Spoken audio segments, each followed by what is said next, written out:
எல்லாருக்கும் வணக்கம். இந்த பூமியில் வாழக்கூடிய எல்லா உயிரினங்களுக்குமே ஒரு பொதுவான விஷயம் என்னன்னு பார்த்தீங்கன்னா இறப்பு. அதாவது பிறப்புன்னு ஒன்று இருந்தால் இறப்புன்னு ஒன்று இருக்குது அப்படின்னு சொல்லிட்டு நம்ம எல்லாருக்குமே தெரியும். அப்படிப்பட்ட இறப்பு எப்படி வருது அப்படின்னு பார்த்தீங்கன்னா நம்ம உடம்புல இருக்கக்கூடிய உள்ளுறுப்புகள் செயலிழந்து போகிறதுனால இறப்பு வருது அப்படின்னு சொல்லிட்டு நம்ம எல்லாருக்குமே தெரியும்.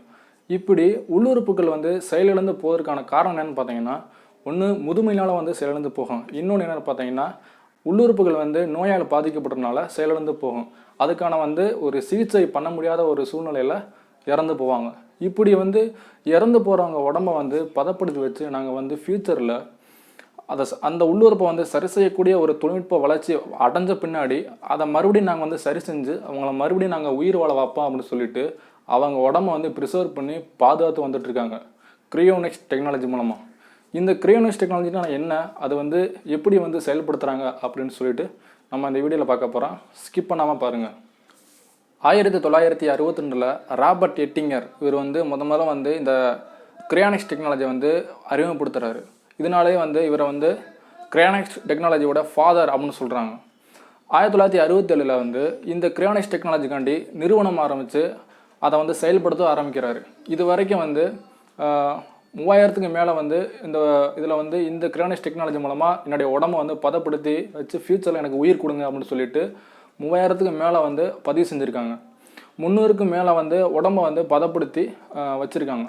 இப்படி ஃப்யூச்சரில் அந்த பாதிக்கப்பட்ட உடம்புல உள்ள ஆர்கானை சரி செய்யக்கூடிய ஒரு டெக்னாலஜி மருத்துவத்துறையில் வளர்ச்சி அடைஞ்ச பின்னாடி அனாட்டாமிக் டெக்னாலஜியை பயன்படுத்தி நாங்கள் மறுபடியும் அவங்களுக்கு அந்த ஆர்கான்ஸை சரி செஞ்சு உயிர் கொடுத்து மறுபடியும் நாங்கள் மறுபிறவி எடுத்து வாழ வைப்போம் அப்படின்னு சொல்லிட்டு பயன்படுத்தக்கூடிய ஒரு டெக்னாலஜி தான் இந்த கிரியோனிக்ஸ் டெக்னாலஜி.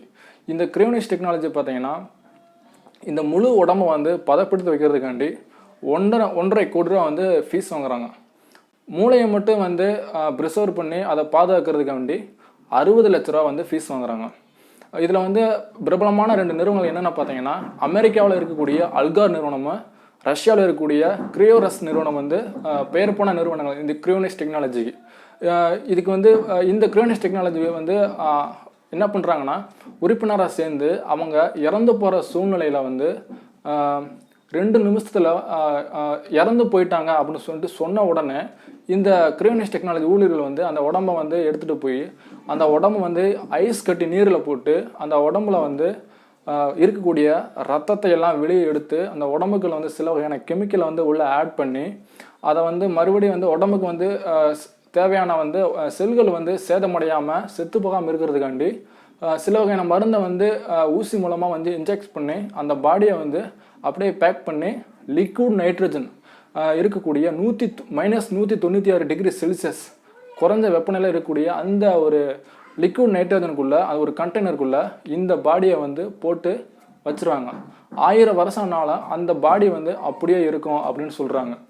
அந்த அவங்க உள்ளுறுப்பு பாதிக்கப்பட்ட இறந்து போனால் அந்த உள்ளுறுப்பை சரி செய்யக்கூடிய ஒரு தொழில்நுட்பம் ஃப்யூச்சரில் வளர்ச்சி அடைஞ்ச பின்னாடி அந்த டெக்னாலஜியை பயன்படுத்தி அந்த ஆர்கான்ஸை சரி செஞ்சு மறுபடியும் நாங்கள் உயிர் வர வைப்போம் அப்படின்னு சொல்லிட்டு 300க்கு மேலான உடம்புல இது வரைக்கும் ப்ரிசர்வ் பண்ணி பாதுகாக்கப்பட்டு வந்திருக்காங்க.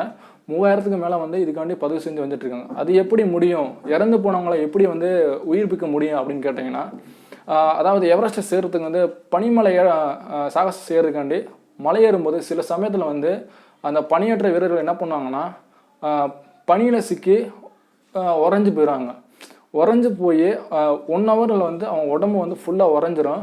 அதுக்கப்புறம் அவங்க மீட்கப்படும் போது அந்த இறந்து அந்த இது உறைஞ்சி போனவங்க உடம்பு 1 ஹவரில் கைப்பற்றிட்டாங்கன்னா அவங்க காப்பாற்ற முடியும். அப்படின்றப்ப அவங்கள மறுபடியும் மீட்கப்பட்டு அவங்க காப்பாற்றுவாங்க. ஸோ இந்த மாதிரி பனி உரையில் அதிகமான குறைஞ்ச வெப்பநிலை இருக்கக்கூடிய அந்த குளிரில் உடம்பு உறைஞ்சி போனாலும் சில மணி நேரத்தில் காப்பாற்றிடுவாங்க. ஸோ இந்த மாதிரி நாங்கள் மனித உடம்புல இறந்து போனவங்க உடம்பு ப்ரிசர்வ் பண்ணி வச்சு அதுக்கான டெக்னாலஜி வளர்ந்த பின்னாடி அதை நாங்கள் சரி செஞ்சு மறுபடியும் உயிர் வர வைப்போம் அப்படின்னு சொல்கிறாங்க. வட அமெரிக்காவில் வாழக்கூடிய இந்த மரத்தவளையில் பார்த்தீங்கன்னா பனி பருவத்தில் பனிக்காலத்தில் தன்னுடைய உடம்பு இருக்கக்கூடிய 65% நீரை உறைய வச்சு அதன் மூலமாக அந்த இதய துடிப்பு நிறுத்தி பனி படருக்கு கீழே போயிட்டு தன்னோட உடம்பை ப்ரிசர்வ் பண்ணி அதை அப்படியே பனிக்கால உறக்க நிலைக்கு போகுதுன்னு சொல்கிறாங்க. இது வந்து அந்த பனிக்காலம் முடிஞ்ச உடனே கோடைக்காலம் தொடங்குறப்போ இந்த மரத்தவளைகள் வந்து கண் விழிச்சு அதை வந்து மறுபடியும் வந்து உயிர் தெழுந்து போகுது அப்படின்னு சொல்கிறாங்க. ஸோ இதே மாதிரி வந்து மனுஷனை வந்து நாங்கள் வந்து ஃப்யூச்சரில் வந்து உயிர்த்தலை வைப்போம், அவங்க உடம்புல இருக்கக்கூடிய பாதிப்பு உள்ளுறுப்புகளை வந்து சரி செஞ்சு அவங்க வந்து மறுபடியும் வந்து மறுபிறவி வாழ வைப்போம் அப்படின்னு சொல்லிட்டு இந்த கிரையானிக்ஸ் டெக்னாலஜி அமைப்பு சேர்ந்தவங்க சொல்கிறாங்க. ஆனால் இந்த கிரையானிக்ஸ் டெக்னாலஜி அமைப்புடைய தலைவர் டென்னிஸ் கோவல்ஸ்கி இவர் என்ன சொல்கிறாருன்னு பார்த்தீங்கன்னா, இன்னும் 10 வருஷத்துக்குள்ள விஞ்ஞானிகள் வந்து நாங்கள் பதப்படுத்தப்பட்ட இறந்து போனவங்க உடம்ப வந்து உயிர் கொடுக்க வாய்ப்பு இருக்குது அப்படின்ட்டு சமீபத்தில் வந்து பேட்டி கொடுக்குறாங்க. ஆனால் விஞ்ஞானிகள் என்ன சொல்கிறாங்க அப்படின்னு பார்த்தீங்கன்னா, இது வந்து சாத்தியமில்லாத ஒன்று. இதை வந்து நீங்கள் வந்து ஓரளவு வந்து பாதிக்கப்பட்ட உடம்ப வந்து இறந்து போன உடம்புல வந்து மறுபடியும் வந்து உயிர் கொடுக்கறது வந்து சாத்தியமில்லாத ஒன்று. உடஞ்ச முட்டையை வந்து மறுபடியும் வந்து சரி செய்யறதுக்கு சமம் அப்படின்னு சொல்லிட்டு விஞ்ஞானிகள் சொல்கிறாங்க. ஆனால் இதுக்கு வந்து உலகில் வந்து பலதரப்பட்ட மதவாதிகள் வந்து இதுக்காண்டி வந்து எதிர்ப்பு தெரிவிக்கிறாங்க. நீங்கள் வந்து இறப்பவே ஏமாத்துறீங்க அப்படின்னு சொல்லிட்டு. இந்த வீடியோவை பற்றின ஏதாச்சும் கருத்து இருந்தால் நீங்கள் வந்து கமெண்ட்லாம் சொல்லுங்கள். மறக்காமல் நம்ம சேனலை சப்ஸ்கிரைப் பண்ணிடுங்க. பாய்.